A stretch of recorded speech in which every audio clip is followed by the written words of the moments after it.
Law 26. Keep your hands clean. Judgment. You must seem a paragon of civility and efficiency. Your hands are never soiled by mistakes and nasty deeds.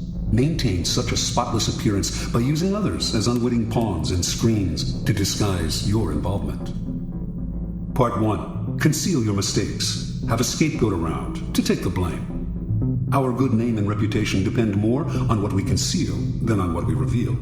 Everyone makes mistakes, but those who are truly clever manage to hide them and to make sure someone else is blamed. A convenient scapegoat should always be kept around for such moments. Observance of the law. Near the end of the 2nd century AD, as China's mighty Han Empire slowly collapsed, the great general and imperial minister Cao Cao emerged as the most powerful man in the country. Seeking to extend his power base and to rid himself of the last of his rivals, Cao Cao began a campaign to take control of the strategically vital Central Plain. During the siege of a key city, he slightly miscalculated the timing for supplies of grain to arrive from the capital. As he waited for the shipment to come in, the army ran low on food, and Cao Cao was forced to order the chief of commissariat to reduce its rations. Cao Cao kept a tight rein on the army and ran a network of informers. His spies soon reported that the men were complaining, grumbling that he was living well while they themselves had barely enough to eat. Perhaps Cao Cao was keeping the food for himself, they murmured. If the grumbling spread, Cao Cao could have a mutiny on his hands. He summoned the chief of commissariat to his tent. "I want to ask you to lend me something, and you must not refuse," Cao Cao told the chief. "What is it?" the chief replied. "I want the loan of your head to show to the troops," said Cao Cao. "But I've done nothing wrong," cried the chief. "I know," said Cao Cao with a sigh. "But if I do not put you to death, there will be a mutiny. Do not grieve. After you're gone, I'll look after your family." Put this way, the request left the chief no choice. So he resigned himself to his fate and was beheaded that very day. Seeing his head on public display, the soldiers stopped grumbling. Some saw through Cao Cao's gesture, but kept quiet, stunned and intimidated by his violence. And most accepted his version of who was to blame, preferring to believe in his wisdom and fairness than in his incompetence and cruelty. Interpretation. Occasional mistakes are inevitable. The world is just too unpredictable. People of power, however, are undone not by the mistakes they make, but by the way they deal with them. Like surgeons, they must cut away the tumor with speed and finality. Excuses satisfy no one, and apologies make everyone uncomfortable.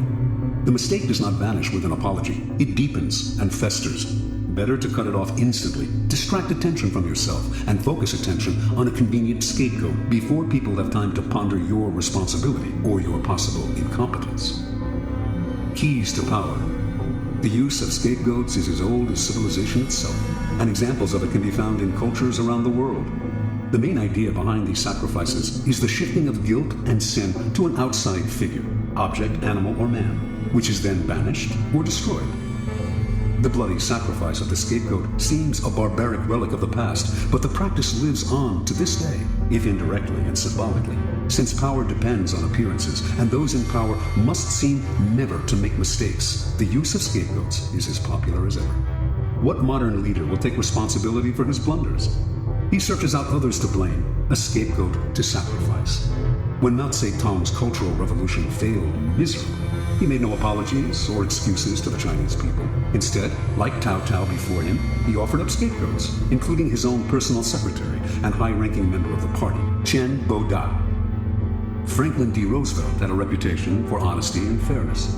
Throughout his career, however, he faced many situations in which being the nice guy would have spelled political disaster. Yet he could not be seen as the agent of any foul play. For 20 years then, his secretary, Louis Howe, handled the backroom deals, the manipulation of the press, the underhanded campaign maneuvers. And whenever a mistake was committed, or a dirty trick contradicting Roosevelt's carefully crafted image became public, Howe served as a scapegoat and never complained. Finally, history has time and again shown the value of using a close associate as a scapegoat. This is known as the fall of the favorite. Most kings had a personal favorite at court, a man whom they singled out, sometimes for no apparent reason, and lavished with favors and attention. But this court favorite could serve as a convenient scapegoat in case of a threat to the king's reputation. The public would readily believe in the scapegoat's guilt.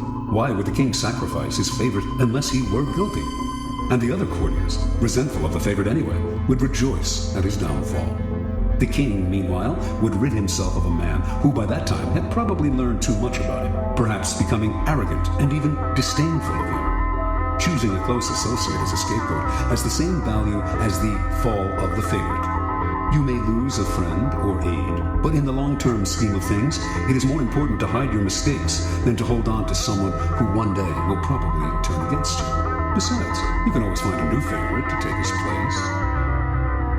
Part 2. Make use of the cat's paw. In the fable, the monkey grabs the paw of his friend, the cat, and uses it to fish chestnuts out of the fire, thus getting the nuts he craves without hurting himself. If there is something unpleasant or unpopular that needs to be done, it is far too risky for you to do the work yourself. You need a cat's paw, someone who does the dirty, dangerous work for you. The cat's paw grabs what you need, hurts whom you need hurt, and keeps people from noticing that you are the one responsible. Let someone else be the executioner or the bearer of bad news, while you bring only joy and glad tidings.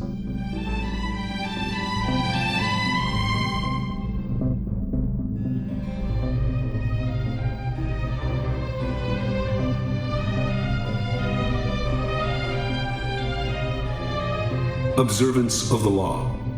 In 59 BC, the future Queen Cleopatra of Egypt, then 10 years old, witnessed the overthrow and banishment of her father, Ptolemy XII, at the hand of his eldest daughters, her own sisters. One of the daughters, Berenice, emerged as the leader of the rebellion, and to ensure that she would now rule Egypt alone, she imprisoned her other sisters and murdered her own husband. This may have been necessary as a practical step to secure her rule, but that a member of the royal family, a queen no less, would so overtly exact such violence on her own family horrified her subjects and stirred up powerful opposition. 4 years later, this opposition was able to return Ptolemy to power, and he promptly had Berenice and the other elder sisters beheaded. In 51 BC, Ptolemy died, leaving 4 remaining children as heirs. As was the tradition in Egypt, the eldest son, Ptolemy XIII, only 10 at the time, married the elder sister, Cleopatra, now 18, and the couple took the throne together as king and queen. None of the 4 children felt satisfied with this. Everyone, including Cleopatra, wanted more power. A struggle emerged between Cleopatra and Ptolemy, each trying to push the other to the side. In 48 BC, with the help of a government faction that feared Cleopatra's ambitions, Ptolemy was able to force his sister to flee the country, leaving himself as sole ruler. In exile, Cleopatra schemed. She wanted to rule alone and to restore Egypt to its past glory, a goal she felt none of her other siblings could achieve, yet as long as they were alive, she could not realize her dream. And the example of Berenice had made it clear that no one would serve a queen who was seen murdering her own kind. Even Ptolemy XIII did not dare murder Cleopatra, although he knew she would plot against him from abroad. Within a year after Cleopatra's banishment, the Roman dictator Julius Caesar arrived in Egypt, determined to make the country a Roman colony. Cleopatra saw her chance. Re-entering Egypt in disguise, she traveled hundreds of miles to reach Caesar in Alexandria. Legend has it that she had herself smuggled into his presence, rolled up inside a carpet, which was gracefully unfurled at his feet, revealing the young queen. Cleopatra immediately went to work on the Roman. She appealed to his love of spectacle and his interest in Egyptian history and poured on her feminine charms. Caesar soon succumbed and restored Cleopatra to the throne. Cleopatra's siblings seethed. She had outmaneuvered them. Ptolemy XIII would not wait to see what happened next. From his palace in Alexandria, he summoned a great army to march on the city and attack Caesar. In response, Caesar immediately put Ptolemy and the rest of the family under house arrest. But Cleopatra's younger sister, Arsinoe, escaped from the palace and placed herself at the head of the approaching Egyptian troops, proclaiming herself Queen of Egypt. Now, Cleopatra finally saw her chance. She convinced Caesar to release Ptolemy from house arrest, under the agreement that he would broker a truce. Of course, she knew he would do the opposite, that he would fight Arsinoe for control of the Egyptian army.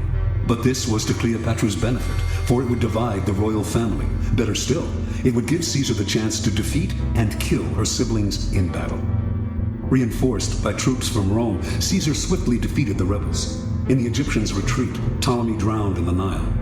Caesar captured Arsinoe and had her sent to Rome as a prisoner. He also executed the numerous enemies who had conspired against Cleopatra and imprisoned others who had opposed her. To reinforce her position as uncontested queen, Cleopatra now married the only sibling left, Ptolemy XIV, only 11 at the time, and the weakest of the lot. 4 years later, Ptolemy mysteriously died of poison. In 41 BC, Cleopatra employed on a second Roman leader, Mark Antony, the same tactic she had used so well on Julius Caesar. After seducing him, she hinted to him that her sister Arsinoe, still a prisoner in Rome, had conspired to destroy him. Mark Antony believed her and promptly had Arsinoe executed, thereby getting rid of the last of the siblings who had posed such a threat to Cleopatra. Interpretation. Legend has it that Cleopatra succeeded through her seductive charms, but in reality, her power came from an ability to get people to do her bidding without realizing they were being manipulated. Caesar and Antony not only rid her of her most dangerous siblings, Ptolemy XIII and Arsinoe, they decimated all of her enemies in both the government and the military. The two men became her cat's paws. They entered the fire for her, did the ugly but necessary work while shielding her from appearing as the destroyer of her siblings and fellow Egyptians. And in the end, both men acquiesced to her desire to rule Egypt not as a Roman colony, but as an independent allied kingdom. And they did all this for her without realizing how she had manipulated them. This was persuasion of the subtlest and most powerful kind. A queen must never dirty her hands with ugly tasks, nor can a king appear in public with blood on his face. Yet power cannot survive without the constant squashing of enemies. There will always be dirty little tasks that have to be done to keep you on the throne. Like Cleopatra, you need a cat's paw. This will usually be a person from outside your immediate circle, who will therefore be unlikely to realize how he or she is being used. You will find these dupes everywhere, people who enjoy doing you favors, especially if you throw them a minimal bone or two in exchange. But as they accomplish tasks that may seem to them innocent enough, or at least completely justified, they are actually clearing the field for you, spreading the information you feed them, undermining people they do not realize are your rivals, inadvertently furthering your cause, dirtying their hands while yours remain spotless. Keys to power. As a leader, you may imagine that constant diligence and the appearance of working harder than anyone else signify power. Actually, though, they have the opposite effect. They imply weakness. Why are you working so hard? Perhaps you are incompetent and have to put in extra effort just to keep up. Perhaps you are one of those people who does not know how to delegate and has to meddle in everything. The truly powerful, on the other hand, seem never to be in a hurry or overburdened. While others work their fingers to the bone, they take their leisure. They know how to find the right people to put in the effort while they save their energy and keep their hands out of the fire. Similarly, you may believe that by taking on the dirty work yourself, involving yourself directly in unpleasant actions, you impose your power and instill fear. In fact, you make yourself look ugly and abusive of your high position. Truly powerful people keep their hands clean. Only good things surround them, and the only announcements they make are of glorious achievements. You will often find it necessary, of course, to expend energy or to effect an evil but necessary action. But you must never appear to be this action's agent. Find a cat's paw. Develop the arts of finding, using, and, in time, getting rid of these people when their cat's paw role has been fulfilled. The easiest and most effective way to use a cat's paw is often to plant information with him that he will then spread to your primary target. False or planted information is a powerful tool, especially if spread by a dupe whom no one suspects. You will find it very easy to play innocent and disguise yourself as the source.